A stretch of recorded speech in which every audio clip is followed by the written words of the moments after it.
Assalomu alaykum. Bugungi suhbatimiz ustozimiz Gulasal Ibragimova bilan Unity Montessori School ochilishdagi maqsadlarimiz va Montessori ta'lim dasturi haqida bo'lib o'tadi. Assalomu alaykum ustoz, xush kelibsiz. Va alaykum assalom. Xushvaqt bo'ling. Rahmat. Savollarimizni boshlashga ruxsat bersangiz. Albatta. Xo'p, Unity o'quv markazida Montessori School ochishdagi eng asosiy maqsadingiz nima? Avvalambor bu maqsad, Alloh xayrli qilsin, barcha yosh bolalarga bo'lgan muhabbatim, ularga bo'lgan caring, ya'ni g'amxo'rligim tufayli bo'ldi desam mubolag'a bo'lmaydi. Chunki farzandlarimni har safar bog'chaga berayotganimda bir ichimdan bir narsa sidirilib va bog'chaga berishda xuddiki bolalarimni tashlab ketayotgandek o'zimni his qilardim. Ya'ni maqsad nima? Kechgacha ishlaganimda, ishlash paytimda farzandlarim mendan uzoq bo'lganligi edi. Lekin juda ham xohlar edim, ya'ni bir faqatgina ular o'rganishi uchun, nimanidir o'sishlari uchun bog'chaga berishni. Ulardan qutulish uchun, kun bo'yi bo'sh bo'lish uchun emas, aynan o'zim bir ish bilan band bo'lganimda ular ham ilmda sobit bo'lishlarini, ya'ni bilamiz, ilm onani qornidan boshlanadi. Shundan kelib chiqadigan bo'lsak, farzandimiz juda yoshligidan boshlab katta bo'lganlarga qadar o'rganishadi. Endi o'sha juda yoshlik degan paytimizda afsuski ko'pincha biz bog'chani o'ynaydigan payt deymiz. 7-8 yoshgacha o'yin bilan band bo'lib qolishadi. Maqsad esa aslida bolalarni yoshligidan o'rgatish, bolani 5 yoshgacha eng zo'r oladigan, ya'ni miya shakllanishi va kelajakdagi harakatlar aynan 5 yoshgacha qurilishi, bu juda ham bir katta narsa bo'lgan. Ya'ni men o'zim o'qiganlarimga asoslanib katta kashfiyot qilganligim, aslida bizni 90% miyamiz, 70% dan 90% gacha miyamiz 5 yoshgacha shakllanib bo'ladi va undan keyin esa uni ustiga quriladi. O'shaning uchun ham o'sha boshidagi qurilayotgan narsani bilimda, ilmda chuqur va yaxshi qurilish uchun aynan bolani vaqtini o'tkazish emas, ilmga muhabbatli bo'lishni, kitob o'qishni imkon qadar yaxshiroq rivojlantirib, keyinchalik o'qishlari oson bo'lishlarini maqsad qilganman. Shu maqsadda inshaalloh karim bu Montessori School'ni ochdik va kelajakdagi maqsadlarimiz shuni rivojlantirish va insonlarga ko'proq manfaat olib kelish. Rahmat, inshaalloh Alloh xayrli qilsin. Montessori metodikasini bir so'z bilan ta'riflay olasizmi? Ilmga muhabbat va yoshlikdan g'amxo'rlik. Bir so'z bo'lmadi ham holda. Ya'ni ta'rif berish. Rahmat. Xo'p, sizning fikringizcha Montessori darslarining oddiy an'anaviy darslardan farqi nimada? Juda ham katta farqi bor deb bilaman. Chunki bolani majburlanmaydi. Ham biz xohlagan narsani emas, farzandimiz yoki o'sha tarbiyalanayotgan bola nimani xohlasa, shu narsani o'rgatiladi. Shu narsaga yo'l qo'yib beriladi.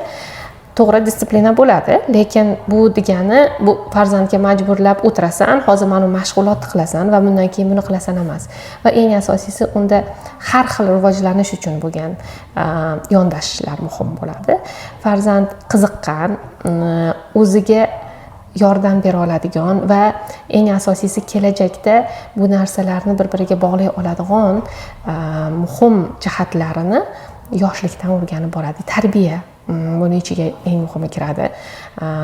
Ya'ni biz bog'chada bir narsalarni qirqib, bir narsalarni yopishtirishda o'rgansak, bular ham shu ishni qilishadi, lekin ularni tabiat bilan yoki o'sha oddiy bizni kundalik ishlatadigan mahsulotlar bilan choy quyish yoki suv quyish yoki o'sha guruch yoki loviya mahsulotlaridan ishlatib, ya'ni tabiiy holatda narsalardan ishlatib va ulardan foydalanishni, ularga muhabbat qo'yishni o'rgatadi.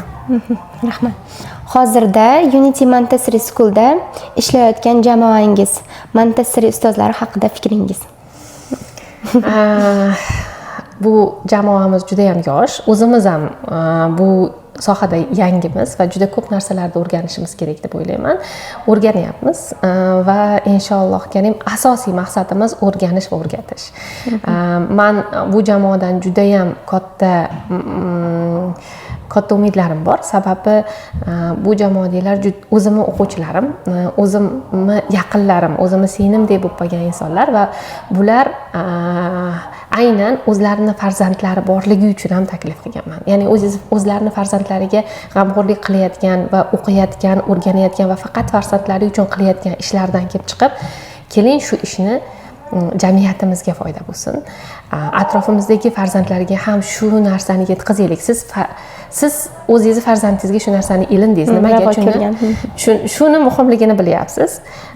Xuddi shu narsani keling hammaga ravo ko'raylik va shu narsani bo'lishaylik. Bu narsa muhimligini tushungan insonlar boshladi buni va bu narsani muhimligini qolganlarga yetkazish bizning maqsadimiz va farzandlarimizni shu asnoda, shu ruhiyatda tarbiyalash maqsadimiz. Rahmat katta. Bizning Montessori kurslarimizda asosan ingliz tili o'rgatishga urg'u beriladi. Tajribali ustoz sifatida kichik yoshda ingliz tilini bolalarga o'rgatishni boshlashga qanday qaraysiz?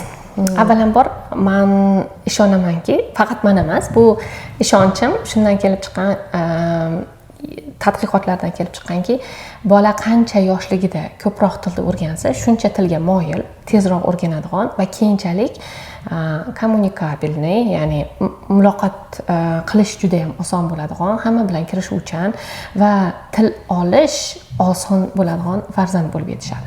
Aynan shuning uchun ham chet elda au pair programmasidan butun dunyodan yig'ishadiki, shu har xil tilni biladigan insonlarni yig'ishga harakat qilishadi va kunda har xil tilni har xil odam gapiradi.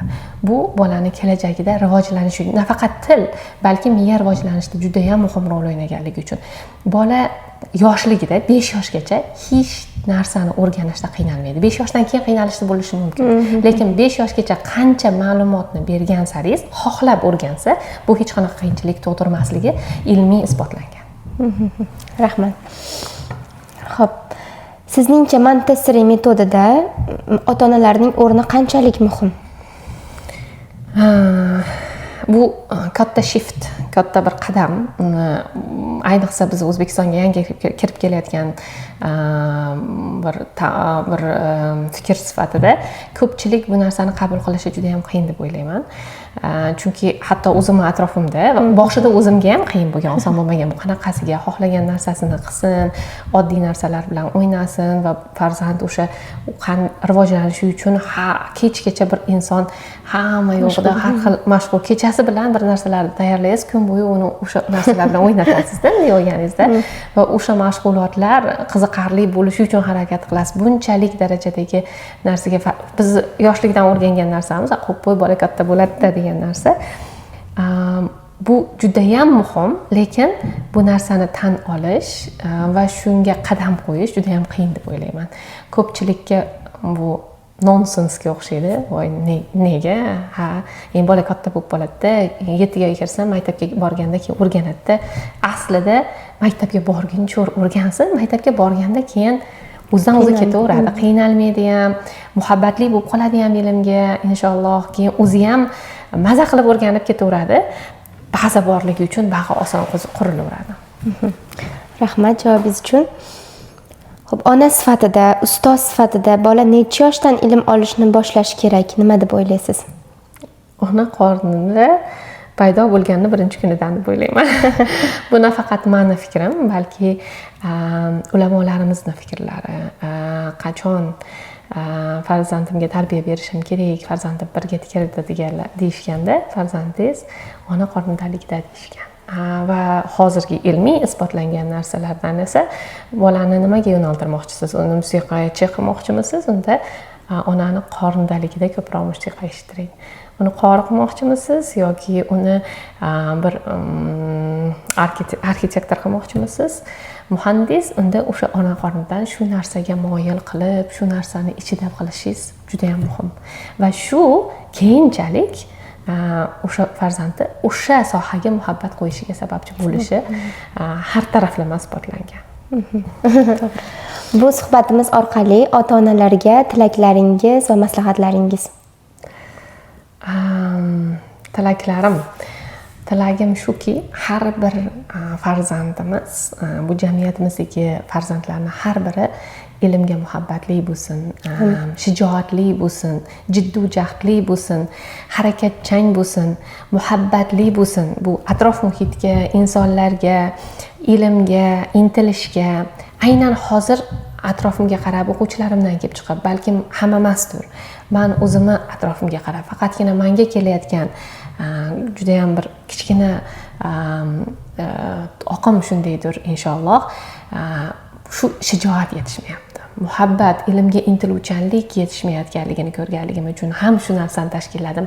Ya'ni bu narsani tadqiqot qilish oqibatida shuni ko'rdimki, bolani yoshligida tug'ilgandan boshlab 5 yoshgacha o'sha narsani uyg'otib olsangiz, keyin ketaveradi.